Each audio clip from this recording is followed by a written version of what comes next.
All right, what's going on, you guys? Nick here with Nick Strength and Power, and I've got a couple interesting stories for you guys today. The first story that I have for you guys, Flex Wheeler is inspiring everybody. So this is just a few months now, post partial leg amputation for Flex Wheeler. And he's already back in the gym. Now, yesterday, Flex posted a video on the elliptical machine, again, with his partially amputated leg and having that prosthetic on his leg. Now, a couple weeks ago, he posted a video actually walking for the first time, or for the first time on video at least, with that prosthetic. But then most recently, Flex actually posted a video in the gym working out, doing the leg press with that prosthetic on his leg. And I wanted to start out this news video with this story because I think it's an important one and I think it's an inspirational one. I think a lot of people are looking up to Flex and following Flex's journey on his road to recovery with the situation and this unfortunate hand that he was dealt. I think a lot of people want to see him recover from this, and a lot of people want to see him just completely move past this and continue to do what he loves and train and work out, but most importantly, walk unassisted. I mean, even just a few months ago at the Arnold Classic, he was still in a wheelchair, so to see him making this much progress, not only walking, but then using the elliptical, and then going as far as to leg pressing, I think a lot of people are extremely happy and inspired to see him doing that, and just to see him doing well in general.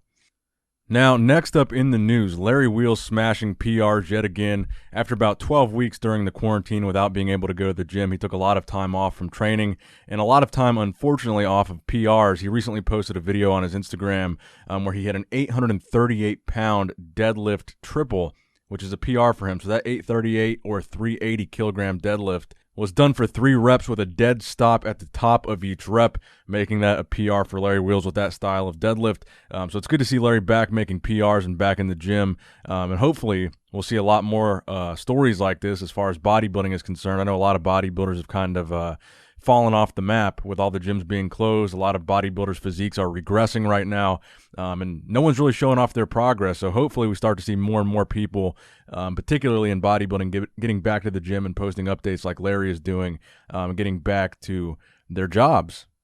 Now, speaking of gyms being closed, if you guys have started a home gym of your own and have been looking for gym equipment during this quarantine phase, you guys might have noticed that regular gym equipment that is typically much cheaper, a lot of people are gouging prices, and you're looking at 2 to 3 to 4, in some cases even 5 times what the regular price of dumbbells and barbells might have been if you're looking to stock up for your garage or your basement because you can't get to the gym right now. Well, one company seems to be capitalizing on this expensive weightlifting equipment trend, and that company is Louis Vuitton, that just released a pair of dumbbells, Louis V dumbbells, for $2,860. Now, these dumbbells aren't extremely heavy dumbbells as you would expect them to be for that price. You would probably expect to get thousands of pounds of weight for the price of $3,000, but they are 3 kilograms each. So 3 kilograms each is roughly 6.6 pounds per dumbbell. So for a total of roughly 13 pounds of weight, you're spending $3,000. Now, in the description of these super expensive dumbbells, it says, these dumbbells have a striking aesthetic and sporty appeal. They are an ideal gift for those who wish to exercise in style or elevate their home gym with exclusive Louis Vuitton details. So there you go. This is the future of home gyms for the rich and famous that can't afford Louis Vuitton dumbbells, lifting in style. I do want to know what you guys think in the comment section below about a company like Louis Vuitton coming out with a designer dumbbell. And who do you guys think would use a product like this? Name them in the comment section below. Now, another story relating to gyms being closed is Eddie Hall actually wrote a letter to the members of Parliament over in the UK. I guess the UK has been reopening at a much slower pace than the US is, so as a result, most gyms over there are apparently still closed. So Eddie Hall recently wrote a letter to the Houses of Parliament, and this is what Eddie had to say. To all the MPs in Parliament, health, fitness, and exercise is my life. Today, I am one of the lucky ones. Winning the World's Strongest Man title has given me a high public profile and opened doors of opportunity, which mean I have the luxury of being able to train these days using my own gym equipment in my own home.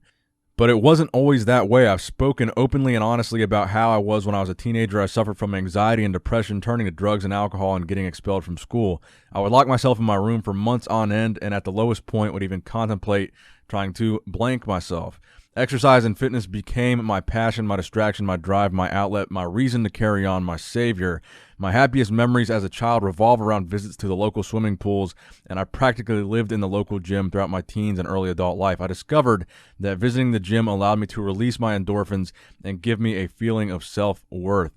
Where would I be without all that? To be honest, I don't really want to contemplate, because often you never truly cure mental health problems, you just find ways of managing them.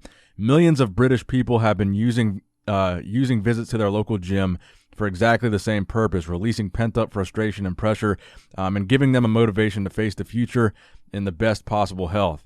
But while the vast majority of the UK has now been permitted to release the lockdown, the government continues to deny gyms and pools the chance to do the same. This is the same government which is quite happy to reopen pubs across England on July 4th, giving people the license to drink themselves into oblivion. The message that it's far more important to be allowed to drink alcohol in excess than to indulge in exercise which benefits physical and mental health. In other words, pub visits, which will inevitably put more strain on the NHS accident emergency departments that have got the green light, while health and fitness centers, which will help to lift the burden of health service, remain off limits. So he basically lays out these points to consider about the mental health of the people that have been stuck at home, and really weighing the benefits and risks of allowing pubs to reopen but not allowing gyms to reopen. I think Eddie actually makes a very good point here and a very good argument. From the mental health standpoint, I think it would be a lot more beneficial to open gyms than it would to open pubs. And when you weigh the pros and cons and the benefits and the risks, it really doesn't make a whole lot of sense why they are keeping gyms closed in the UK, but reopening something like a pub.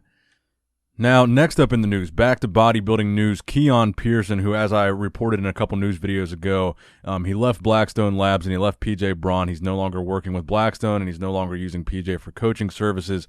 According to his post today, it looks like now he is working with Dorian Hamilton of Team HD coaching services. So that's the new coaching organization he's working with. I don't know if he's working with the HD Muscle supplement company as well. But hopefully Keone does find a new supplement sponsor and he's able to find a good supplement sponsor in replacement of Blackstone Labs, because like I said before, I really respect his decision to leave Blackstone. Maybe Redcon will pick him up. But it looks like for now at least he has replaced the coaching services of PJ with the coaching services of Dorian Hamilton. Now, next up in bodybuilding news, Greene posted a training video with Busta Rhymes with the caption 10,000 comments, and Busta said, "We're dropping a song together, tag everyone." I'm just kidding. I know you guys don't care about that and you guys don't want to see any more Greene stories, so I'm not going to report on any more Greene stories. But just to let you guys know, I did see your guys' comments tagging me in this video and sending me this video.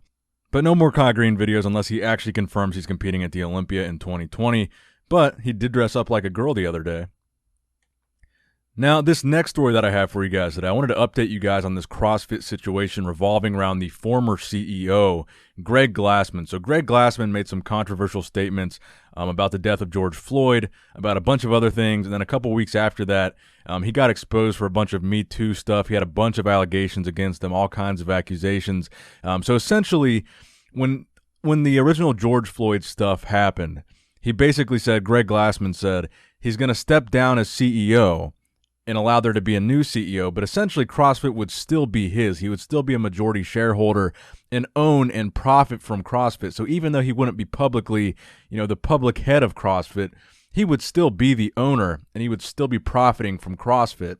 So recently, there's a man named Eric Rosa who has agreed to purchase CrossFit from Greg Glassman, not just as CEO, but so that Greg is no longer affiliated with CrossFit. He's not going to be the sole owner. He's not going to be the majority owner. This new guy, Eric, wants to be the new majority owner. So Greg Glassman is basically getting pushed to the side. Now, unfortunately, he's still going to be getting paid probably a crap load of money in this purchase of CrossFit. But the plus side for a lot of CrossFit athletes and CrossFit fans is Glassman will no longer be affiliated with it after this deal is complete. Now, to give you guys some perspective, according to an article done by Forbes back in 2015, they estimated that CrossFit as a brand generates a total of somewhere around $4 billion, billion with a B, in annual revenue. So there's about 11,000 CrossFit gyms at the time they wrote this article. So you got to think it's an affiliate system. So people buy into the CrossFit system to open CrossFit gyms under the CrossFit name. So that doesn't mean that all that money would be going to the CEO, Greg Glassman. It would be going to the affiliates, and they would be paying their affiliate fee and probably a percentage to Greg and CrossFit as a brand. But again, the estimated value from Forbes about 5 years ago was $4 billion in annual revenue. So this sale of the entirety of CrossFit from Greg to another guy is estimated to be worth over a $4 billion deal. There haven't been any recent kind of appraisals of the value of CrossFit as of 2020, but 5 years ago, it was $4 billion annually. So this is the gravity of the kind of deal that we're looking at here, and the amount of money that is involved in CrossFit and how big of a deal this really is. All right, and the final story that I wanted to talk about today is this TFUE thing. So TFUE is a professional gamer. He's probably one of the largest, if not the largest, professional gamers on all the platforms, Twitch and YouTube. He's got almost 5.5 million followers on his Instagram account, but lately his most recent post was a transformation picture, a physique transformation, receiving over 1 million likes on his Instagram page, and it's really been the talk of the fitness industry right now. I've seen all kinds of videos of people weighing in on whether they think it was a natural transformation or not, whether they think he's natty or not, and tons of people have been asking me my opinion on this transformation. So personally, I do think he is natural just based on looking at him.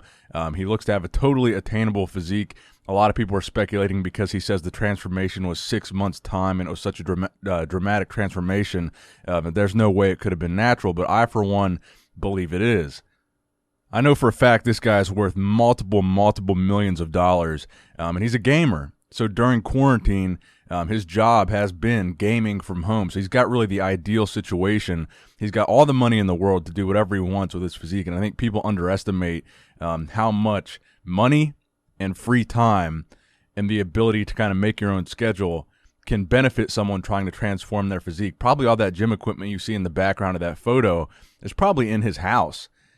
He can buy any equipment he wants, any food he wants, any trainer he wants, any workout program he wants, and he's got all the time in the world to do it and all the time in the world to make his own schedule. So I think this is a totally natural transformation, and that's my opinion on the TFUE thing.